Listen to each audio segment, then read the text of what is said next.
Hello प्यारे बच्चों, कैसे हैं आप सभी। आई होप आप सभी बहुत अच्छे होंगे।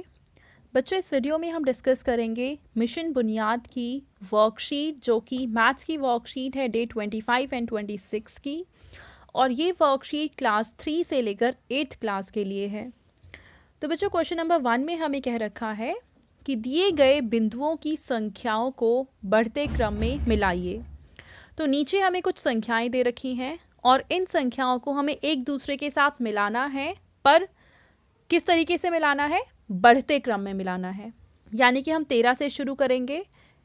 सबसे पहले हम जाएंगे 17 पे, 17 के बाद 21 पे, 21 से जो थोड़ी बड़ी संख्या है वो है 25, 25 के बाद आएंगे हम 29 पे, इसके बाद 33, फिर 37, 37 से थोड़ी बड़ी संख्या है 41, इसके बाद 45, फिर है 49, इसके बाद 53, 57 और इसके बाद 61, 65 एंड 69।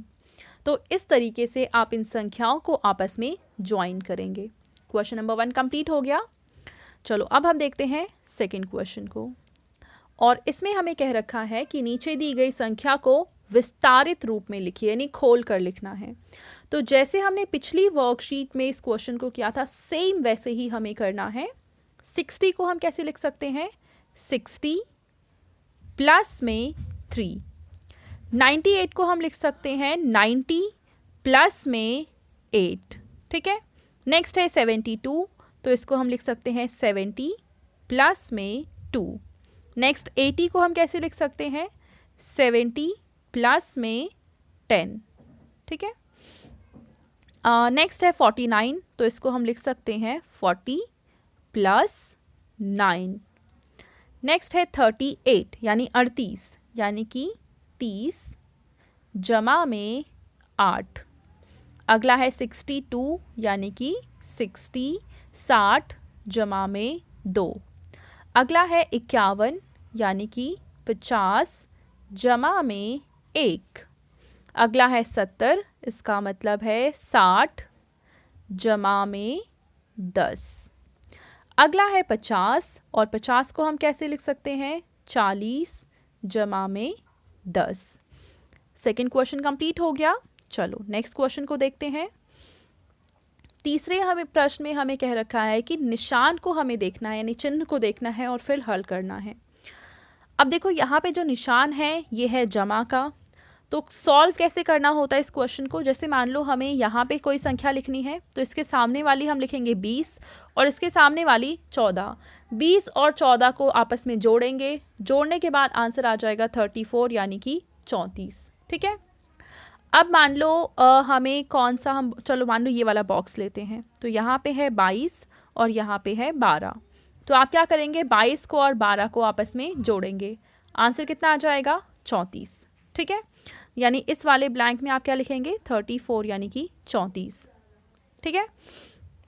अब मान लो हमें यहाँ पे लिखना है, तो इसके सामने कितना है? 22 और इसके ऊपर कितना है बच्चों? 15। और 22 और 15 को हम जोड़ेंगे तो आंसर कितना आ जाएगा? 37। तो इस वाले ब्लैंक में आप क्या लिखेंगे बच्चों? आंसर आ जाएगा 37। तो इस तरीके से आपको सॉल्व करना है। एक बॉक्स और हम कर लेते हैं। मान लो हमने ये वाला बॉक्स लेना है, तो इसके पहले है 19 और इसके ऊपर है 13। तो आप क्या करेंगे? 19 और 13 को जोड़ेंगे, तो जोड़ने के बाद कितना आ जाएगा? ये 32। यानी इस वाले बॉक्स में आप आंसर लिखेंगे 32। ऐसे ही जैसे मैंने बताया अभी आपको, सेम इसी तरीके से आप बाकी सारे बॉक्स में क्या नंबर आना चाहिए आप खुद फिल कर सकते हैं। ठीक है। अब हम देखते हैं क्वेश्चन नंबर 4। इसमें हमें कहा हुआ है सेम चीज़ है, बस यहाँ पे घटा का निशान है। अब जैसे मान लो इस वाले बॉक्स के लिए हमें क्या लेना है? ऊपर है 53 और यहाँ पे है 13। 53 में से अगर हम 13 घटा देते हैं तो आंसर आ जाएगा 40, जो कि हमने यहाँ पे लिख लिया है। अब मान लो हम लिखना चाहते हैं यहाँ पे, तो इसके ऊपर कौन सी संख्या है बच्चों? 53 और इसके साथ में कौन सी संख्या है? 15 है। तो 53 में से अगर हम 15 घटाते हैं तो कितना आ जाएगा? 13 में से 5 घटाएंगे, बचेगा 8 और ये आ जाएगा 4, 4 में से 1 घटाएंगे आ जाएगा 3, यानी कि 38। इस वाले बॉक्स में आप आंसर लिखेंगे 38। ठीक है, अब मान लेते हैं कि आपको इस वाले बॉक्स में लिखना है। तो ऊपर है 54 और इसमें से आप घटाएंगे क्या, 12 घटाएंगे। तो 4 में से 2 घटाएंगे बचेगा 2 और 5 में से 1 घटाएंगे बचेगा 4, यानी यहाँ पे आप लिखेंगे 42। ठीक है, तो इसी तरीके से बाकी जितने भी बॉक्स बच रहे हैं सभी को आप फिल करेंगे। चलो नेक्स्ट क्वेश्चन देखते हैं। 5वें प्रश्न में हमें ये कह रखा है कि अमर फल वाले के पास 85 सेब थे, उसने 19 सेब और खरीद लिए, तो अब आपको बताना है कि अमर के पास कुल कितने फल इकट्ठा हो चुके हैं। तो पहले उसके पास थे 85, उसने 19 फल और खरीदे हैं, तो अब उसके पास कितने फल हो गए हैं, ये निकालने के लिए हम इन दोनों को जोड़ देंगे। 5 और 9 दोनों को जोड़ेंगे तो आंसर आ जाएगा 14। 14 की जो पहली संख्या है उसको हम नीचे लिखेंगे 4 और जो दूसरी वाली संख्या है उसको ऊपर लिखेंगे।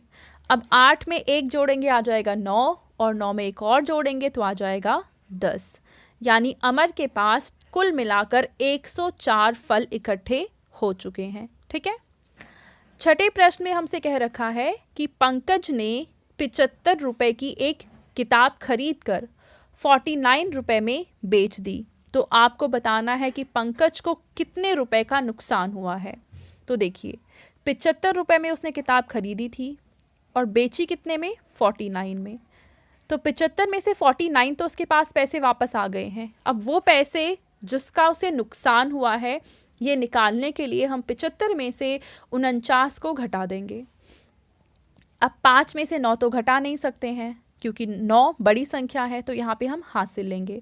तो इस 5 की जगह अब आ जाएगा 15 और 15 में से जब आप 9 घटाते हैं तो उत्तर आ जाएगा 6।